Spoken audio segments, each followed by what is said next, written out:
Welcome to the studio. Today I will be going over the types of brushes that I use, how I use those brushes, different techniques that you can achieve with each brush, as well as the paint, the ink, what type of ink, the salt that I use, as well as the paper. So let's get to it. This brush is called the Bear King. Despite its confusing name, this brush is completely made out of goat hair. A hard hair brush with a tip that is resilient and elastic while still keeping a sturdy structure. These qualities make the brush excellent for calligraphy and painting, as you can see with the details and the wide brush strokes. This is a flat brush made from goat hair. It comes in various sizes from 25mm to 100mm and is very soft and thick and is able to absorb a lot of water.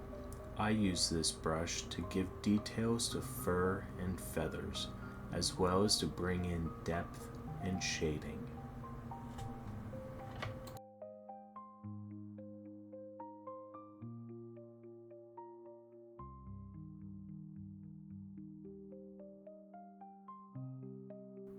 This next brush is very special to me, as it was a gift from my sister.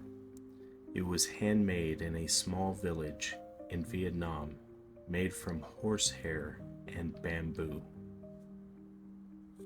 I love this brush as it gives a lot of details, but is able to go wide as well.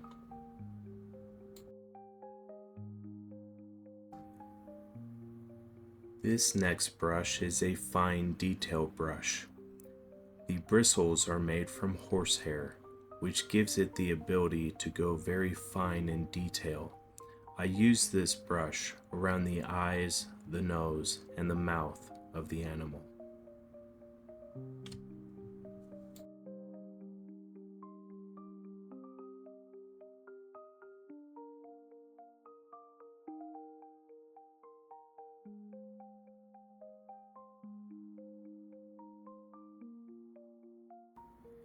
Now this next brush is a very unique brush because it is used for powdered makeup. The bristles are made from goat hair. This brush is made in Japan. I love using this brush as it gives smooth brush strokes, and I use these details for the underlayer of each one of my paintings.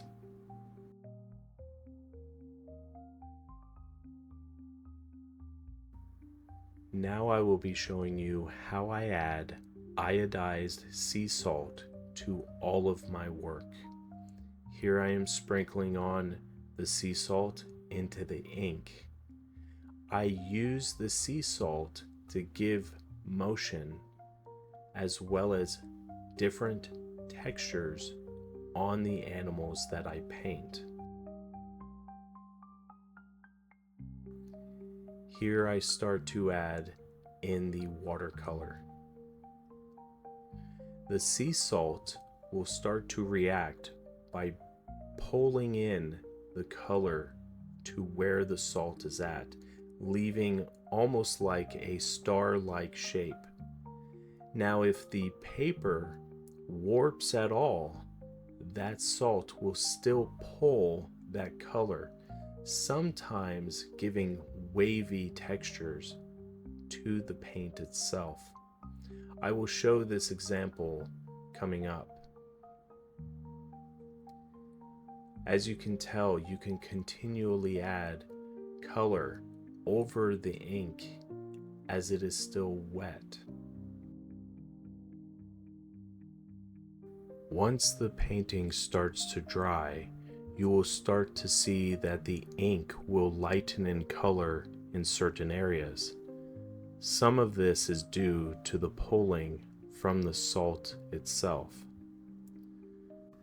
Here you can see the reaction from the salt, from pulling of the ink here to the textures here from the iodized sea salt.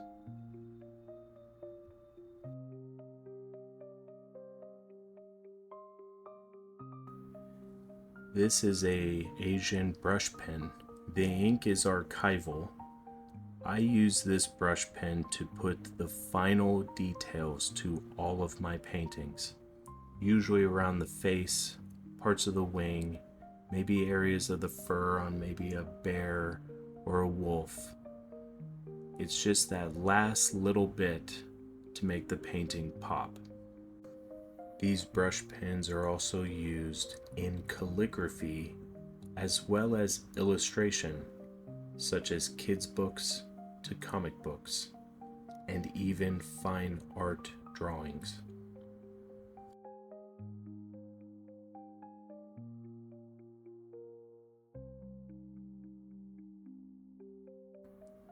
Here is my traditional Japanese watercolor set. The colors are based off of those seen in nature, meaning they are vivid and opaque. The pans are carefully filled with paint that is smooth, not granulated, and it dries with a slight shiny finish. The paints do not leave hard edges when it's dry, making flat washes easy to accomplish and are easy to layer with proper technique. Now I will show you my porcelain bowls and plate. Porcelain is used in Asian sumi painting due to it being non-porous. You are able to see the watercolor really well in these bowls and on the plate. I mainly use the bowls to wash my brushes. One bowl for ink, the other for the watercolor. That way I don't muddy up my watercolor with the ink. This is the traditional Chinese ink that I use in all of my paintings. I can use this ink straight out of the bottle or use it with water to make it more opaque.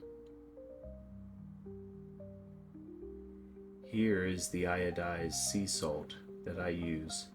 It doesn't matter the brand as long as you use sea salt.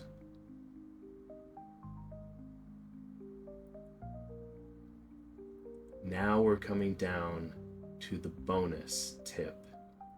Here is a 3D sculpted owl that I use to help me give references to how the light shines on the feathers, how it shines on the face, to giving me different perspectives of the animal, as well as directional lighting, which brings more realism to the animal. Here is one of my tiger paintings on 300 weight Arches watercolor paper.